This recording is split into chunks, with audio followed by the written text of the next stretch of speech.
The phrase rich in history defines the city of St. Augustine, Florida.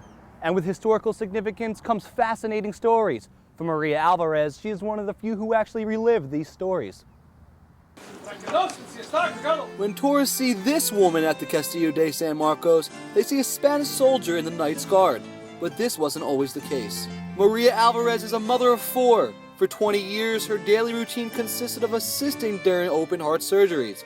She moved to St. Augustine now answering emergency support lines for physicians, but she soon discovered a second life. I have 2 muskets, I have 2 swords. Totally different lifestyle than I had up in New Jersey. For more than 2 years, Alvarez has been a certified volunteer of the St. Augustine garrison.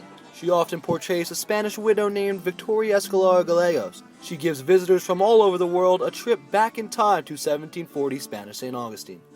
Our children think that we're just on vacation all the time. Every Friday, Saturday, and Sunday, Alvarez and dozens of other reenactors ventured to the Castillo de San Marcos to put on a show. In these 2 battles, we lost only 6 men. Jesse Olbrich is one of them. It's basically the exact same amount of work that a historian does. The difference is that instead of, in the end, writing a giant paper about it, I'm going to tell you about it.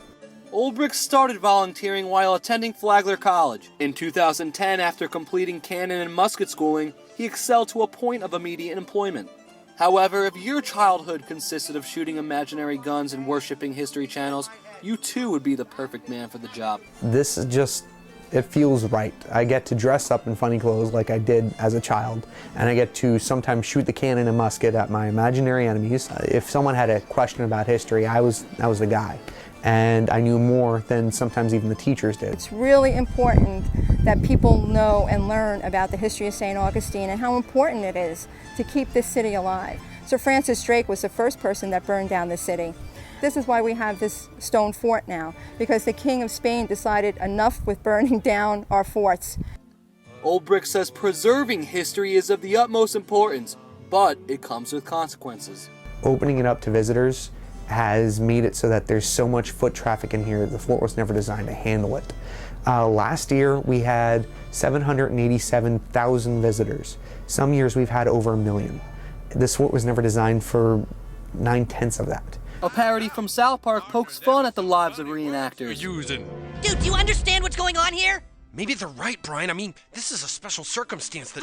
Olbrich says that stereotype bodes true for some. I'm not going to say all of them, but for many people who are strictly reenactors, they're in it to build up themselves, and they're not there really so much to share it with you. They're there to reenact the battle. You can watch it from the sidelines, and someone else will interpret it for you. Much of our traditions were Spanish and started here. That's why this town, its people, our parks are very proud of its Spanish history. But Olbrich says most reenactors are dedicated to making history accessible to the public. You have your reenactors and you have your living historians. What I would say that we are here are living historians. I dress up in the funny clothes, but I am not a Spanish guy. I am a park ranger dressing up in these clothes to tell you how this works. But what's the best part about being a reenactor? Alvarez says it's all about the black powder. This is like one of the best things you can do. If you've ever fired a cannon or a musket, it's the greatest thing.